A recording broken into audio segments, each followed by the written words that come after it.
Hey, good morning and welcome back to the shop here at New Traditions Dulcimers and Shasta Ukuleles. My name is Dan Daniels. It is February 26th, a Thursday. This month is gone. It's just disappeared before our eyes. It's been a really wonderful winter season, I guess you'd call it, for us here in Northern California. We've had a few snowstorms,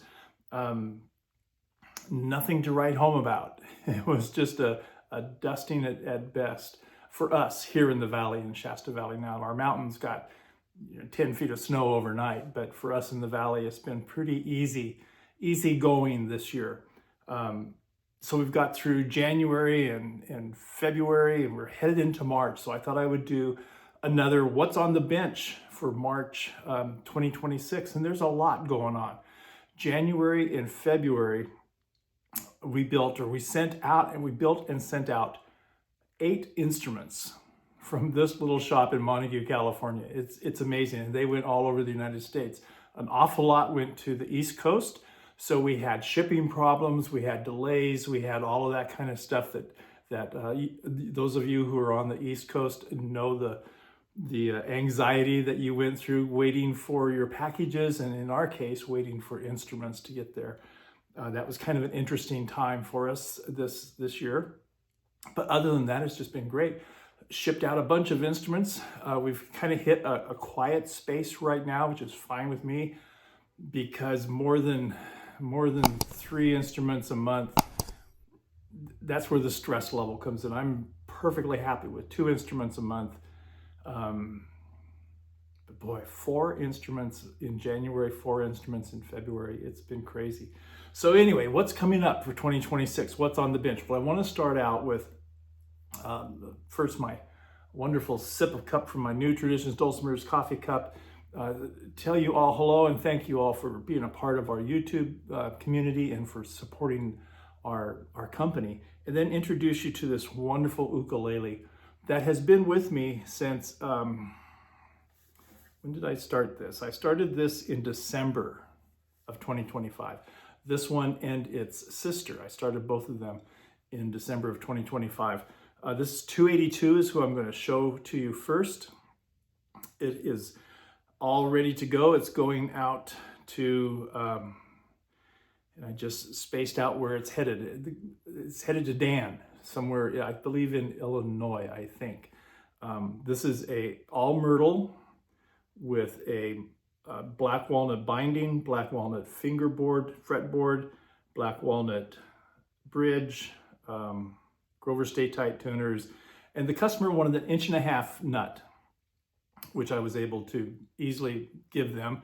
But when you do an 1.5-inch nut, that also means that your saddle, on your bridge needs to be, or your bridge needs to be a different bridge as well to match the 1.5-inch nut. It's only an 1/8 of an inch difference between the standard, but it's pretty amazing all the geometry that has to go into it. So this has an 1.5-inch nut. I put on Aquila Nile gut with low G, a wound low G on this one, as per the customer's request. We're not doing any pin straps for this one. So enough talking, I'll show you what she looks like. This is ukulele number 282. It is solid myrtle, all rescued wood, rescued myrtle from southern southwest Oregon, from the coast. This would be the back. Let's see if I can get this without any light glare in it. So much shine. It has a black walnut, curly black walnut stripe down the back.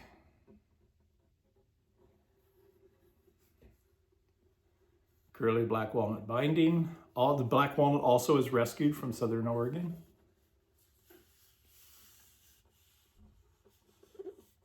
Nice book match there at the butt joint. And there's all sorts of ribbon throughout these sides. The neck is a 3-piece neck. It is mahogany with black walnut down the center. This is a myrtle headstock cover, book matched, of course. Grover Stay Tight tuners in chrome, as per the customer's request. 1.5 inch nut, and this wonderful fretboard that is just outstanding. This black walnut is incredible. And there's the top with the black walnut bridge, bone nut and saddle, compensated saddle, by the way.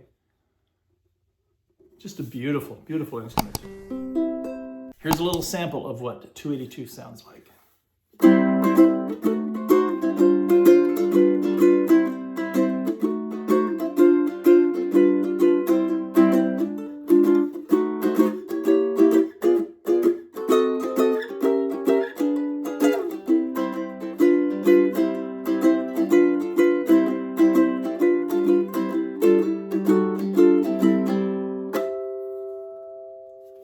I'll do more sound samples on this ukulele's final demo, but this is the last build from January, February. So this is done yesterday, strung up, all the fret leveling, everything's done, final setup is done, final rub out is done. It will go in its case, and we will be shipping this around March 3rd to its customer Dan. Myrtle 282 Tenor Ukulele from Shasta Ukuleles. Now, the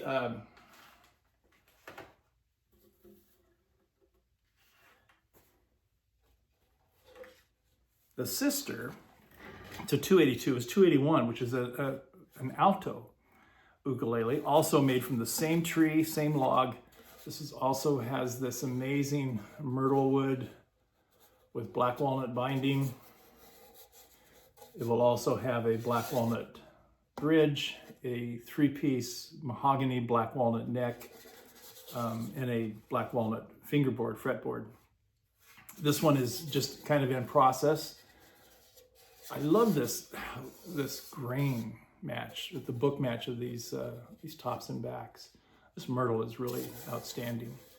Rescued myrtle from southwestern Oregon coast. So this one is available. This is 281. If you're looking for an alto, or if maybe customer Dan wants to order the sister to 282, this one has not been spoken for. This one also was started in December of 2025. And as business just kind of happens, sometimes instruments get put on the back shelf, and this is one of them. And so it was actually 282. And then Dan saw it and liked it, and we went from there. This is going to be a beauty. This is a little alto. Alto Ukulele from Shasta Ukulele Company. Okay, what else? We have Dulcimer 956 is being built right now. And this one is going to Marie. This is the teardrop, also with myrtle and western red cedar. So we'll do the western red cedar top first, kind of give you an idea of what it'll look like. This western red cedar is beautiful grain wood, vertically grained, and it's just outrageously beautiful wood. And it just provides a wonderful contrast to the myrtle back and sides. I believe this is 956 or 957, one or the other is the number for this one. And our customer Marie on this one asked if we could do her sound holes in a very specific way. She wanted our standard circle sound holes, but she wanted them lined with black walnut. So one of the beauties of working with a custom luthier like New Traditions or Shasta Ukulele Company is that the customer oftentimes controls the build, and we are always open to new ideas. If we haven't done it before, we'll learn how to do it. So this was her idea. I'm going to try to show this to you. I don't know if I can do this or not, but her idea for her sound holes, and these are the typical round sound holes trimmed with the same black walnut that will be her fingerboard.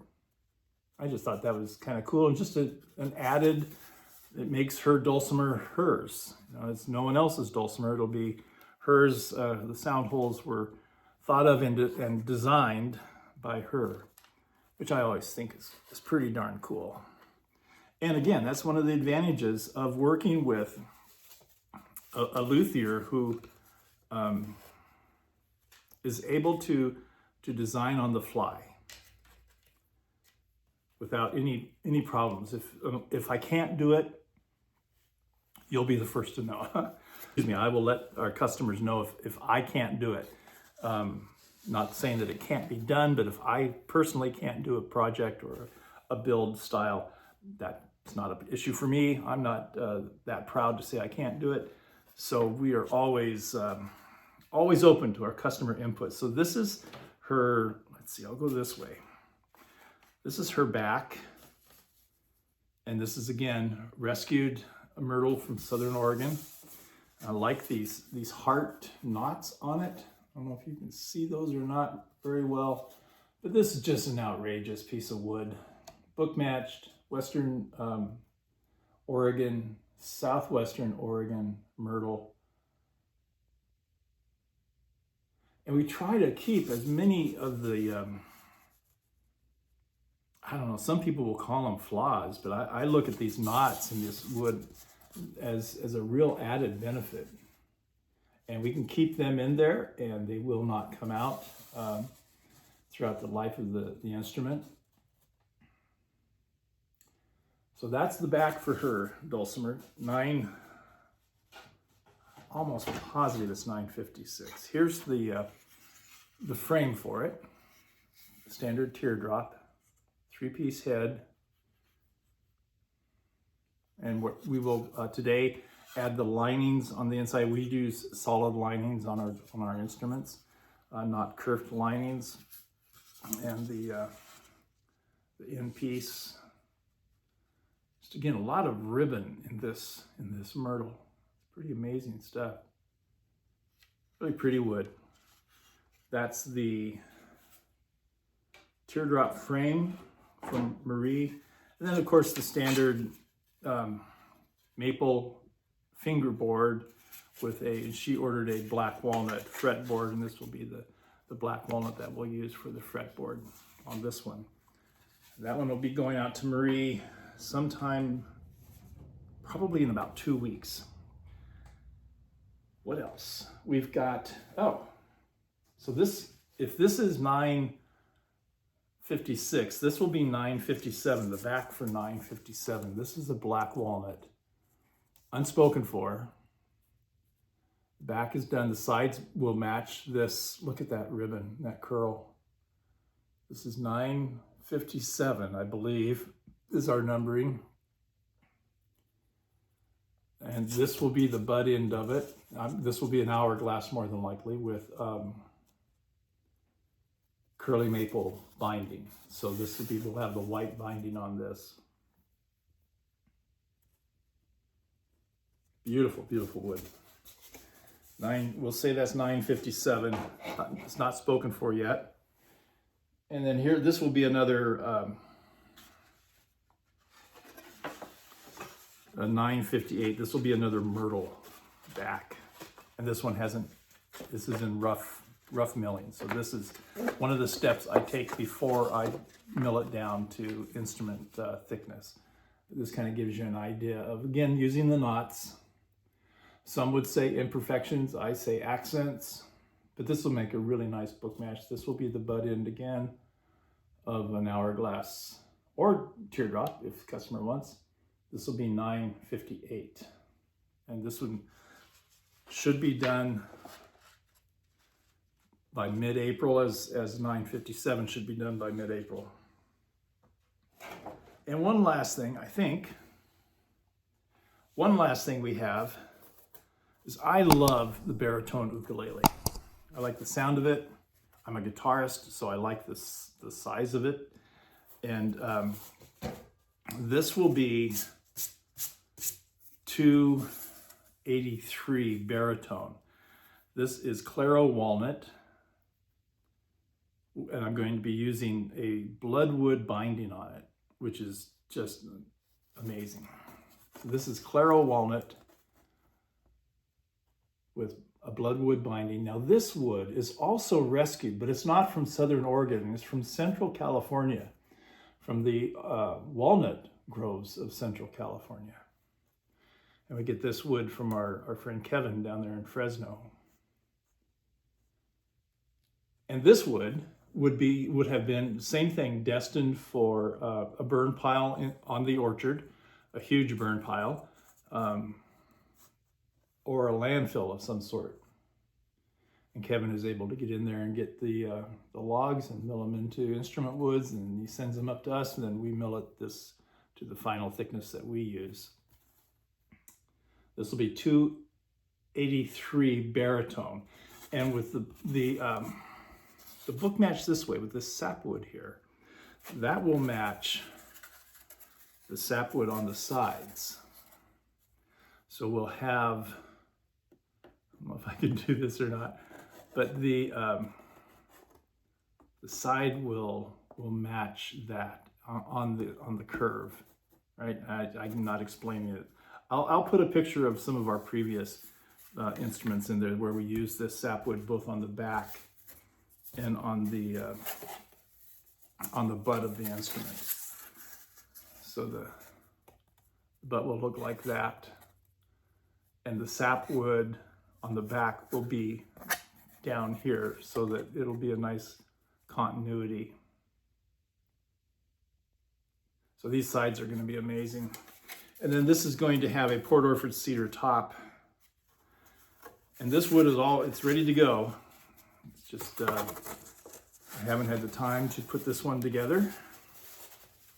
So this will be the Port Orford cedar top, all milled out, thicknessed, ready to do its thing. And this is a really beautiful ribbon in this Port Orford cedar, and it smells wonderful. Port Orford cedar is, of course, from Southern Oregon, once again. And on this one, I'm not sure what kind of rosette we're going to put on. And if you want to go ahead and purchase this ahead of the build, feel free to tell me what kind of rosette you want. It may have one of our fancy rosettes like this. I really like making these rosettes, and they look great on the finished instrument. It may end up being like this, or it may end up being just a standard rosette out of the Claro walnut. It can be a segmented rosette of any type. Again, customer kind of tells us what they want, and we go from there. It's the beauty of working with a custom luthier. I like these. I like these a lot. They're fun to make, really fun to make. So that's it, I believe. I'm looking around here. I think that's it. From Montague, California, what's on the bench? It's Shasta Ukulele Company and New Traditions Dulcimers. It is February 26th. If you're interested in any of the instruments that you've seen here, other than 282 and 956, everything else is available. Baritone Ukulele, Alto Ukulele, 281. Yeah, that's it. And this little baby is going out to its new home. I love this low G tuning.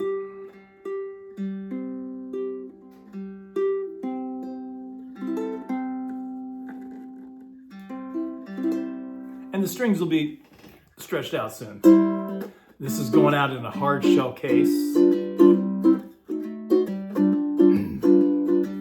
going to be a great addition to his ukulele collection. All right, so anyway, until next time, this is Dan Daniels, Shasta Ukulele, New Traditions Dulcimers, from the heart of Montague, California, in the Shasta Valley of Northern California.